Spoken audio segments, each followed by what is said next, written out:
28 novembre, Actes chapitre 17, chapitre 18, chapitre 19, chapitre 20. Paul et Silas passèrent par Amphipolis et Apollonie et ils arrivèrent à Thessalonique où les Juifs avaient une synagogue. Paul y entra selon sa coutume. Pendant 3 sabbats, il discuta avec eux d'après les Écritures, expliquant et établissant que le Christ devait souffrir et ressusciter des morts. Et Jésus que je vous annonce, disait-il, c'est lui qui est le Christ. Quelques-uns d'entre eux furent persuadés et se joignirent à Paul et à Silas, ainsi qu'une grande multitude de Grecs craignant Dieu et beaucoup de femmes de qualité. Mais les Juifs jaloux prirent avec eux quelques méchants hommes de la populace, provoquèrent des attroupements et répandirent l'agitation dans la ville. Ils se portèrent à la nation de Jason et ils cherchèrent Paul et Silas pour les amener vers le peuple. Ne les ayant pas trouvés, ils traînèrent Jason et quelques frères devant les magistrats de la ville en criant: Ces gens qui ont bouleversé le monde sont aussi venus ici et Jason les a reçus. Ils agissent tous contre les édits de César, disant qu'il y a un autre roi, Jésus. Par ces paroles, ils émurent la foule et les magistrats qui ne laissèrent aller Jason et les autres qu'après avoir obtenu d'eux une caution. Aussi les frères firent partir de nuit Paul et Silas pour Bérée. Lorsqu'ils furent arrivés, ils entrèrent dans la synagogue des Juifs. Ces Juifs avaient des sentiments plus nobles que ceux de Thessalonique. Ils reçurent la parole avec beaucoup d'empressement et ils examinaient chaque jour les Écritures pour voir si ce qu'on leur disait était exact. Plusieurs d'entre eux crurent, ainsi que beaucoup de femmes grecques de distinction et beaucoup d'hommes. Mais quand les Juifs de Thessalonique surent que Paul annonçait aussi à Bérée la parole de Dieu, ils vinrent y agiter la foule. Alors les frères firent aussitôt partir Paul du côté de la mer, Silas et Timothée restèrent à Bérée. Ceux qui accompagnaient Paul le conduisirent jusqu'à Athènes. Puis, ils s'en retournèrent, chargés de transmettre à Silas et à Timothée l'ordre de le rejoindre au plus tôt. Comme Paul les attendait à Athènes, il sentait au-dedans de lui son esprit s'irriter à la vue de cette ville pleine d'idoles. Il s'entretenait donc dans la synagogue avec les Juifs et les hommes craignant Dieu et sur la place publique chaque jour avec ceux qu'il rencontrait. Quelques philosophes, épicuriens et stoïciens se mirent à parler avec lui. Et les uns disaient: Que veut dire ce discoureur? D'autres, l'entendant annoncer Jésus et la résurrection, disaient: Il semble qu'il annonce des divinités étrangères. Alors ils le prirent et le menèrent à la l'Aréopage en disant: Pourrions-nous savoir quelle est cette nouvelle doctrine que tu enseignes? Car tu nous fais entendre des choses étranges. Nous voudrions donc savoir ce que cela peut être. Or, tous les Athéniens et les étrangers demeurant à Athènes ne passaient leur temps qu'à dire ou à écouter des nouvelles. Paul, debout au milieu de l'Aréopage, dit: Hommes athéniens, je vous trouve à tous égards extrêmement religieux. Car, en parcourant votre ville et en considérant les objets de votre dévotion, j'ai même découvert un autel avec cette inscription: À un Dieu inconnu. Ce que vous révérez sans le connaître, c'est ce que je vous annonce. Le Dieu qui a fait le monde et tous ceux qui s'y trouvent, étant le Seigneur du ciel et de la terre, n'habite point dans les temples faits de mains d'hommes. Il n'est point servi par des mains humaines, comme s'il avait besoin de quoi que ce soit, lui qui donne à tous la vie, la respiration et toutes choses. Il a fait que tous les hommes, sortis d'un seul sang, habitassent sur toute la surface de la terre, ayant déterminé la durée des temps et les bornes de leur demeure. Il a voulu qu'ils cherchassent le Seigneur et qu'ils s'efforçassent de le trouver en tâtonnant, bien qu'il ne soit pas loin de chacun de nous, car en lui, nous avons la vie, le mouvement et l'être. C'est ce qu'ont dit aussi quelques-uns de vos poètes. De lui, nous sommes la race. Ainsi donc, étant la race de Dieu, nous ne devons pas croire que la divinité soit semblable à de l'or, à de l'argent ou à de la pierre, sculptée par l'art et l'industrie de l'homme. Dieu, sans tenir compte des temps d'ignorance, annonce maintenant à tous les hommes en tout lieu qu'ils aient à se repentir, parce qu'il a fixé un jour où il jugera le monde selon la justice par l'homme qu'il a désigné, ce dont il a donné à tous une preuve certaine en le ressuscitant des morts. Lorsqu'ils entendirent parler de résurrection des morts, les uns se moquèrent et les autres dirent: « Nous t'entendrons là-dessus une autre fois. » Ainsi Paul se retira du milieu d'eux. Quelques-uns néanmoins s'attachèrent à lui et crurent. Denis, l'Aréopagite, une femme nommée Damaris et d'autres avec eux. Chapitre 18. Après cela, Paul partit d'Athènes et se rendit à Corinthe. Il y trouva un juif nommé Aquilas, originaire du Pont, récemment arrivé d'Italie avec sa femme Priscille, parce que Claude avait ordonné à tous les Juifs de sortir de Rome. Il se lia avec eux. Et comme il avait le même métier, il demeura chez eux et y travailla. Ils étaient faiseurs de tentes. Paul discourait dans la synagogue chaque sabbat et il persuadait des Juifs et des Grecs. Mais quand Silas et Timothée furent arrivés de la Macédoine, il se donna tout entier à la parole, attestant aux Juifs que Jésus était le Christ. Les Juifs, faisant alors de l'opposition et se livrant à des injures, Paul secoua ses vêtements et leur dit: « Que votre sang retombe sur votre tête. J'en suis pur. Dès maintenant, j'irai vers les païens. » Et sortant de là, il entra chez un nommé Justus, homme craignant Dieu et dont la maison était contiguë à la synagogue. Cependant, Crispus, le chef de la synagogue, crut au Seigneur avec toute sa famille. Et plusieurs Corinthiens qui avaient entendu Paul crurent aussi et furent baptisés. Le Seigneur dit à Paul en vision pendant la nuit: « Ne crains point, mais parle et ne te tais point, car je suis avec toi, et personne ne mettra la main sur toi pour te faire du mal. Parle, car j'ai un peuple nombreux dans cette ville. » Il y demeura 1 an et 6 mois, enseignant parmi les Corinthiens la parole de Dieu.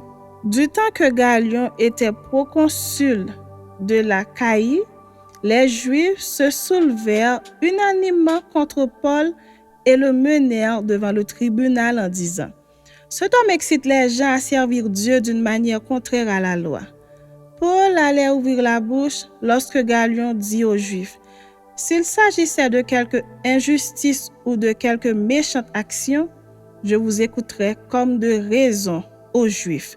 Mais s'il s'agit de discussion sur une parole, sur des noms, sur votre loi, cela vous regarde. Je ne veux pas être juge de ces choses. » Et il les renvoya du tribunal. Alors tous se saisirent de Sothène, le chef de la synagogue, le battirent devant le tribunal sans que Galion s'en mît en peine. Paul resta encore assez longtemps à Corinthe. Ensuite, il prit congé des frères et s'embarqua pour la Syrie avec Priscille et Aquilas, après s'être fait raser la tête à Sancré, car il avait fait un vœu. Ils arrivèrent à Éphèse, et Paul y laissa ses compagnons. Étant entré dans la synagogue, il s'entretint avec les Juifs qui le prièrent de prolonger son séjour. Mais il n'y consentit point, et il prit congé d'eux en disant: « Il faut absolument que je célèbre la fête prochaine à Jérusalem. Je reviendrai vers vous si Dieu le veut. » Et il partit d'Éphèse. Étant débarqué à Césarée, il monta à Jérusalem et après avoir salué l'église, il descendit à Antioche. Lorsqu'il eut passé quelque temps à Antioche, Paul se mit en route et parcourut successivement la Galatie et la Phrygie, fortifiant tous les disciples. Un juif nommé Apollos, originaire d'Alexandrie, homme éloquent et versé dans les Écritures, vint à Éphèse. Il était instruit de la voix du Seigneur et fervent d'esprit. Il annonçait et enseignait avec exactitude ce qui concerne Jésus, bien qu'il ne connût que le baptême de Jean. Il se mit à parler librement dans la synagogue. Aquilas et Priscille, l'ayant entendu, le prirent avec eux et lui exposèrent plus exactement la voix de Dieu. Comme il voulait passer en Achaïe, les frères l'y encouragèrent et écrivirent aux disciples de le bien recevoir. Quand il fut arrivé, il se rendit par la grâce de Dieu très utile à ceux qui avaient cru, car il réfutait vivement les Juifs en public, démontrant par les Écritures que Jésus est le Christ. Chapitre 19. Pendant qu'Apollos était à Corinthe, Paul, après avoir parcouru les hautes provinces de l'Asie, arriva à Éphèse. Ayant rencontré quelques disciples, il leur dit: « Avez-vous reçu le Saint-Esprit quand vous avez cru ?» Ils lui répondirent: « Nous n'avons pas même entendu dire qu'il y a un Saint-Esprit. » Il dit: « De quel baptême avez-vous donc été baptisés ?»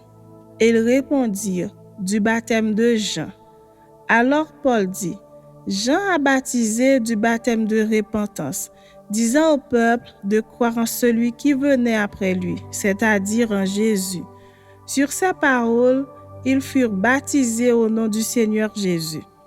Lorsque Paul leur eut imposé les mains, le Saint-Esprit vint sur eux et ils parlaient en langue et prophétisaient. Ils étaient en tout environ 12 hommes. Ensuite, Paul entra dans la synagogue où il parla librement. Pendant 3 mois, il discourut sur les choses qui concernent le royaume de Dieu, s'efforçant de persuader ceux qui l'écoutaient. Mais comme quelques-uns restaient endurcis et incrédules, décriant devant la multitude la voix du Seigneur, il se retira d'eux, sépara les disciples et enseigna chaque jour dans l'école d'un nommé Tyrannus. Cela dura 2 ans, de sorte que tous ceux qui habitaient l'Asie, juifs et grecs, entendirent la parole du Seigneur. Et Dieu faisait des miracles extraordinaires par les mains de Paul, au point qu'on appliquait sur les malades des linges ou des mouchoirs qui avaient touché son corps, et les maladies les quittaient, et les esprits malins sortaient.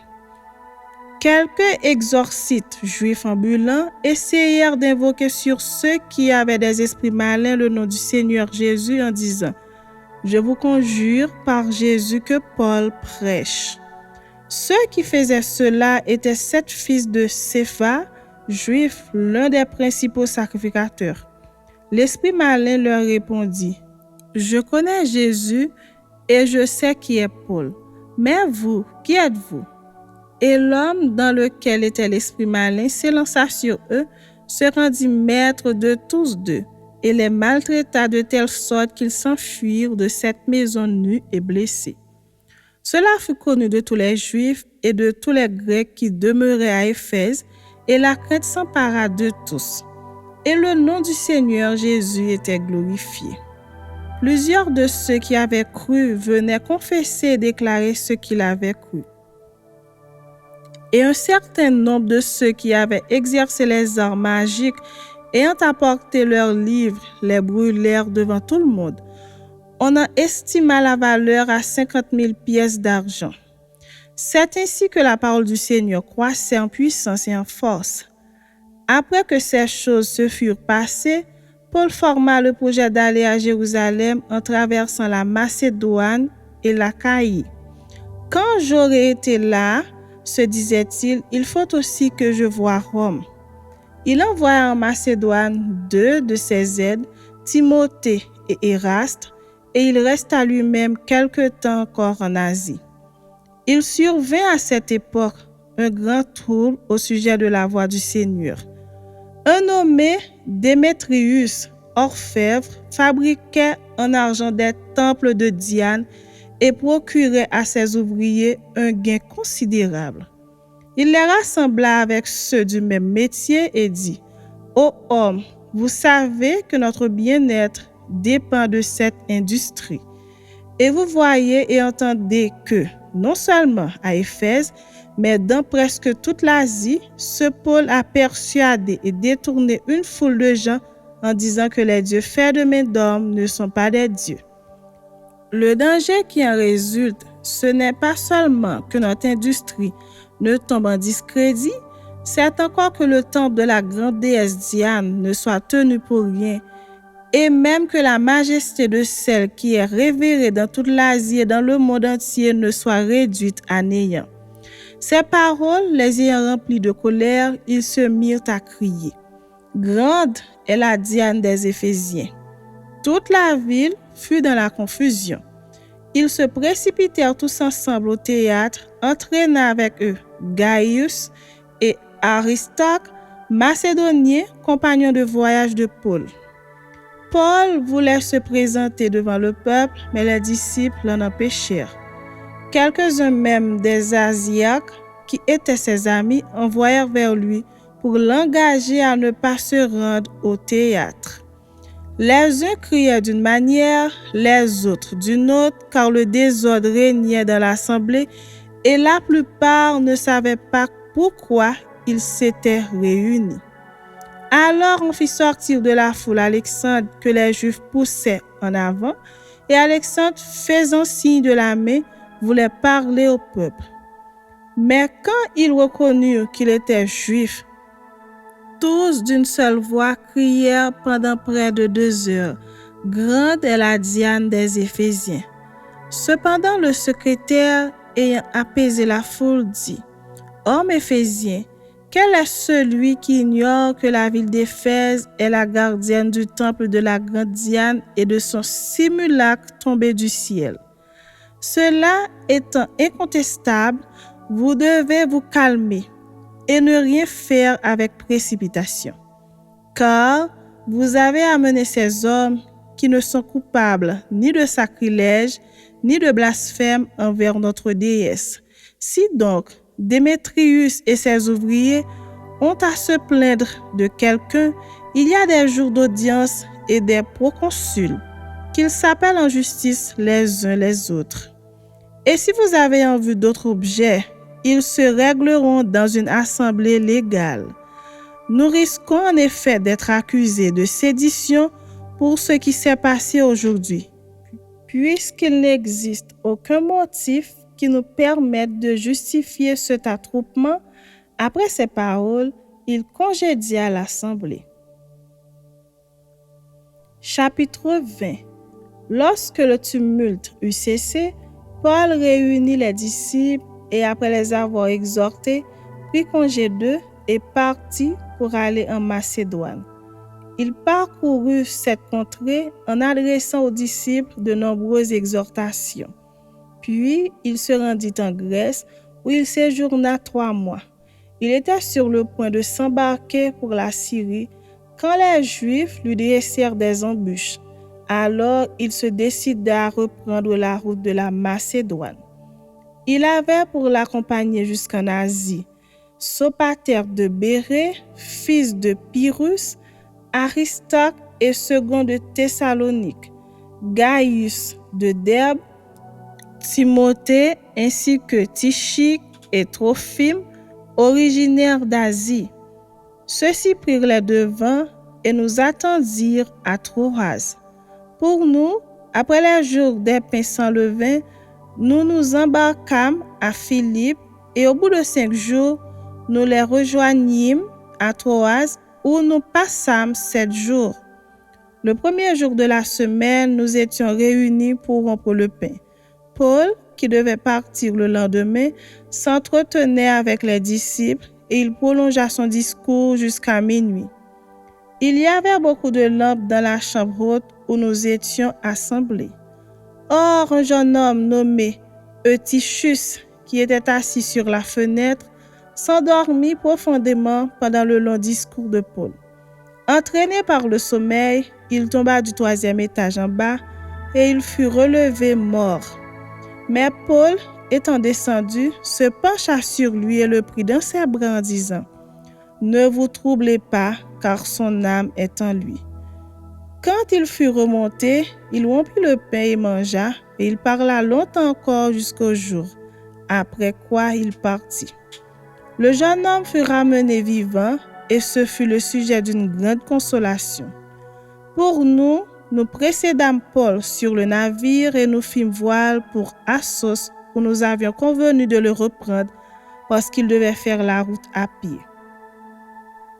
Lorsqu'il nous eut rejoints à Assos, nous le prîmes à bord et nous allâmes à Mytilène. De là, continuant par mer, nous arrivâmes le lendemain vis-à-vis de Chios. Le jour suivant, nous cinglâmes vers Samos et le jour d'après, nous vîmes à Milet.